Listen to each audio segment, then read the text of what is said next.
Oke guys, jumpa lagi di channel bisnis online ala Sirtiman. Kali ini akan bahas tentang berita yang sangat menyedihkan ya, tentang tutupnya JD.id. Jadi di sini ditulis dari cnbcindonesia.com ya. Kenapa model bisnis ala Amazon gagal di RI gitu. Sebenarnya kurang apa lagi ya, kayak JDID ini untuk beli barangnya dijamin ori, dan dia juga ya udah terkenal ya, udah terutama kalau beli laptop itu lebih aman di JDID gitu.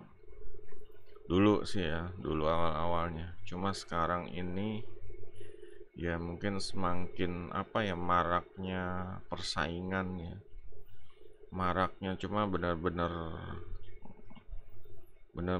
nggak ngotak gitu bikin salah satu yang terbesar ini tutup gitu ya, salah satu pasar marketplace. Jadi kita tahu ya kalau marketplace itu juga ada macam-macamnya ya.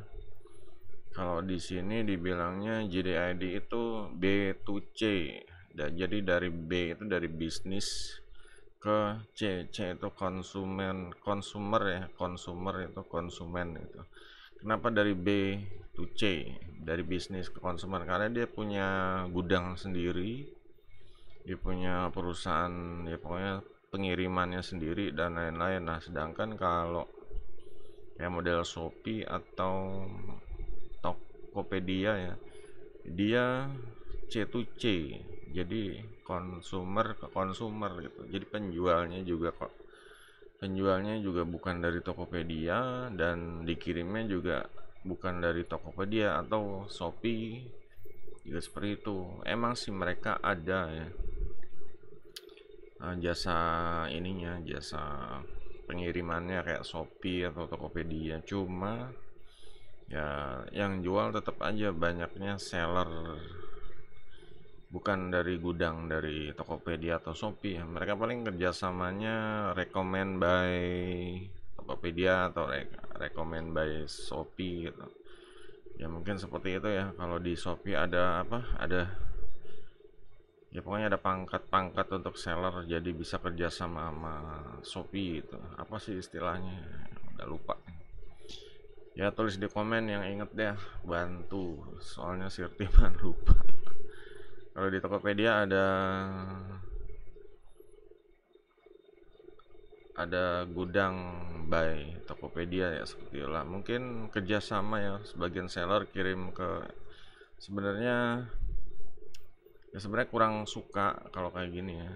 Karena apa, kalau fokus ke B2C, kalau fokus ke C2C ya C2C aja gitu. Kalau di sini Shopee ini kelihatan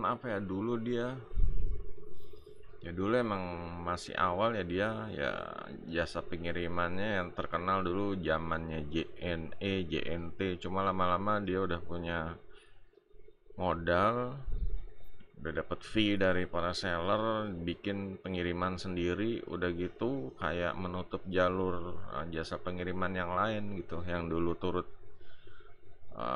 membantu mengembangkan usahanya, malah ditutup gitu. Padahal kan untuk fairnya, biar biar pembeli memilih gitu ya, pembeli memilih jasa pengiriman gitu, entah itu JNE JNT atau ya terserah pos atau apa ya. Cuma sekarang kayak istilahnya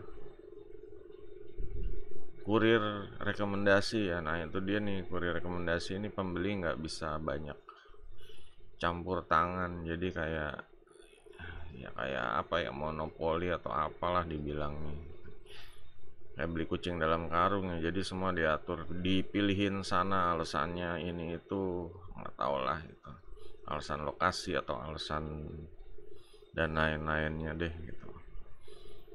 Ya emang tujuannya untuk biar barang cepat sampai seperti itu. Cuma kenyataannya kalau pakai Shopee Express juga lebih dibanding kalau di sini ya di rumah Sirtiman Depok itu dibanding JNT ya lebih cepet JNT gitu karena emang deket rumah seperti itu mereka ya itulah intinya ya intinya yang marketplace C to C juga kadang mulai serakah mau dijadiin mereka mau pindah ke B to C gitu. Padahal yang B to C aja nih pada tutup gitu loh. Kenapa nggak lebih baik mereka fokus ke C to C cuma diperkuat masalah branding, keamanan dan lain-lain seperti itu ya biar pelanggannya tuh ya pada solid lah, pada loyal gitu daripada mereka ya emang punya bisnis sendiri lebih enak sih ya, cuma ini contoh yang banyak yang udah pada gagal istilahnya pada tutup usahanya. Di sini ditulis ada beberapa yang seperti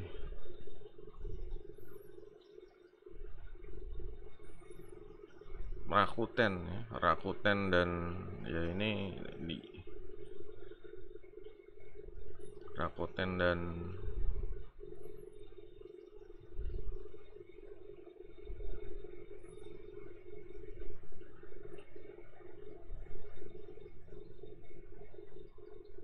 ini tinggal beli ya yang masih survive mungkin sama Lazada mungkin ya ya makanya untuk ya paling himbauan aja ya kalau untuk yang model bisnis B2C ini e-commerce yang B2C ini ya kalau Sirtiman sarankan ya karena selama ini ya Sirtiman ya ngikutin sih dari para e-commerce itu muncul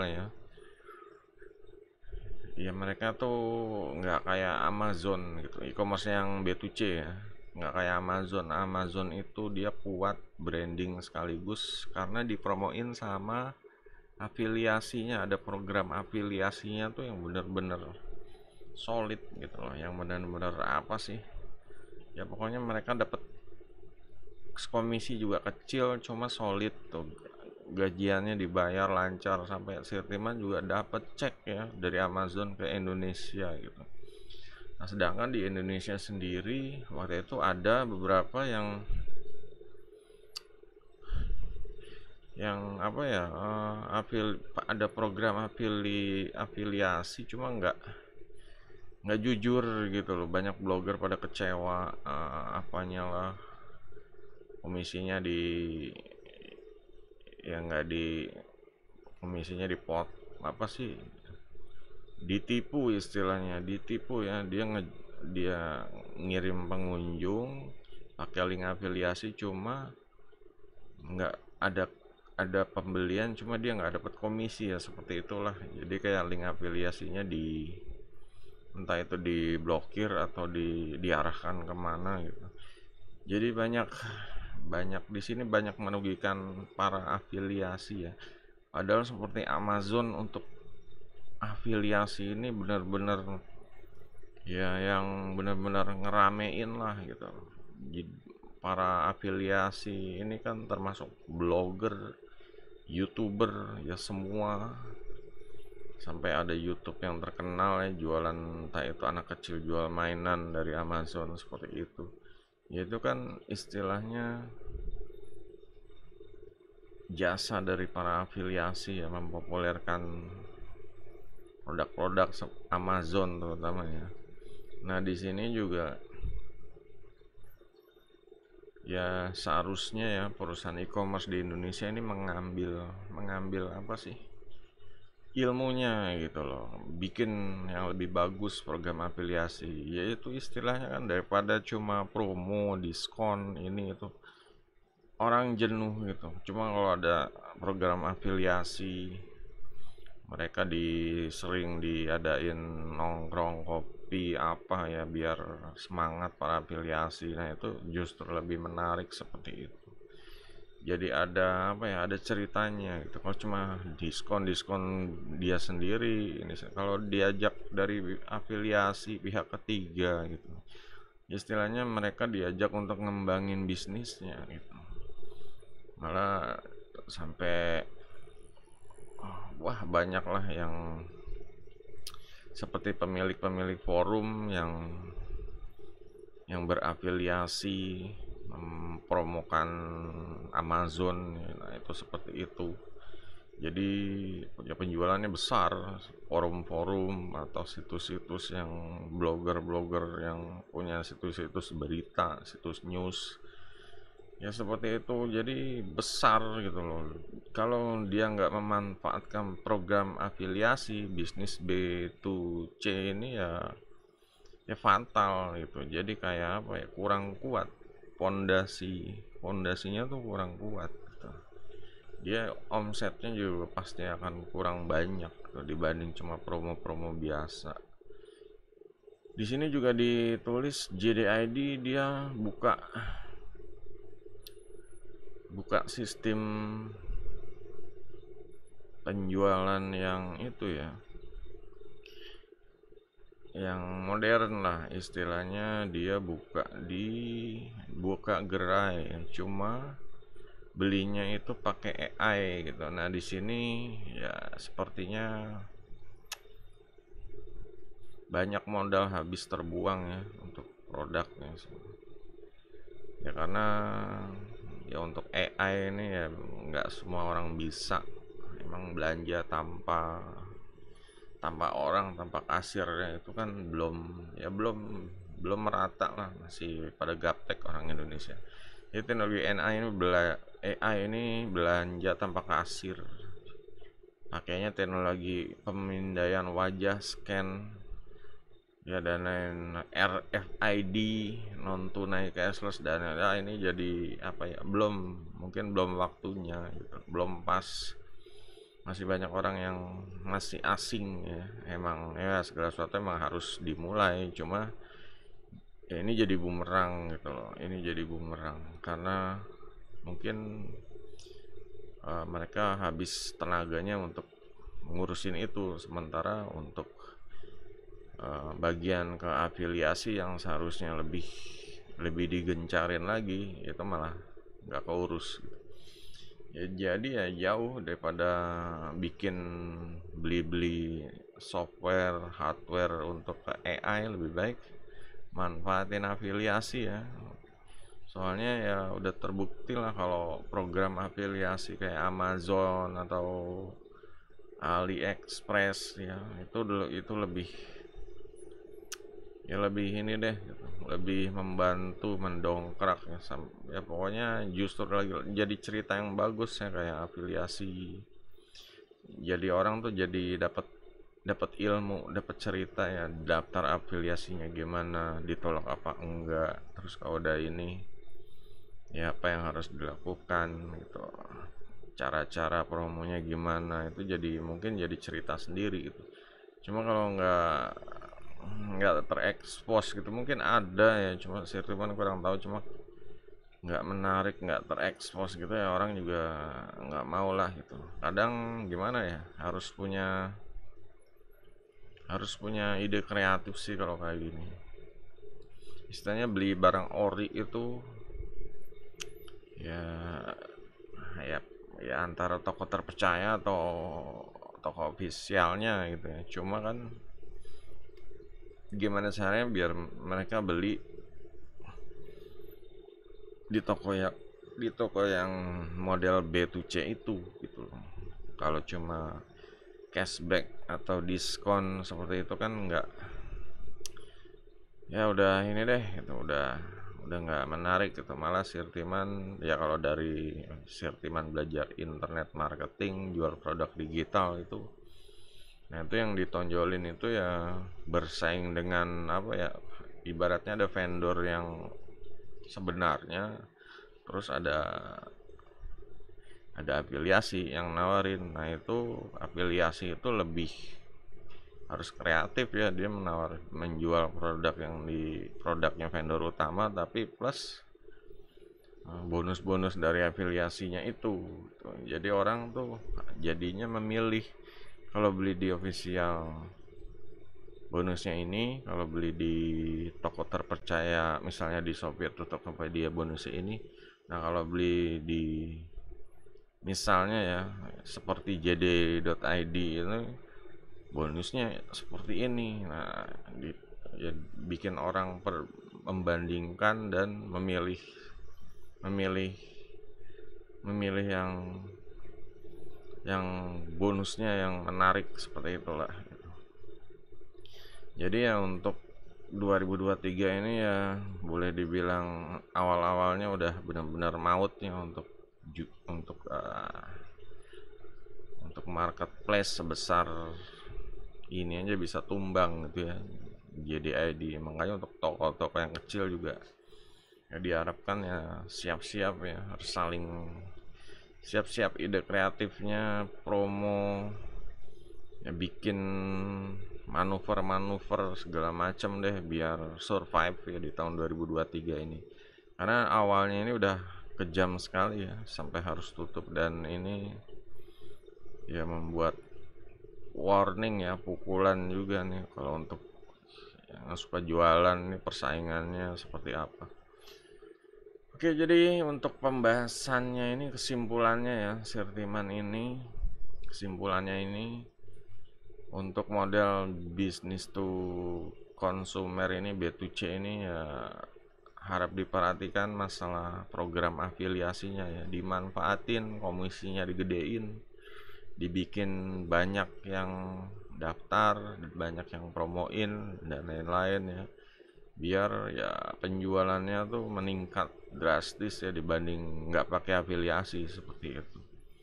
Dan ini benar-benar harus disolitin, entah itu dikasih fitur ya, biasanya dikasih webnya, dikasih mungkin paket hostingan, dikasih ya biar mereka siap jualan seperti itu.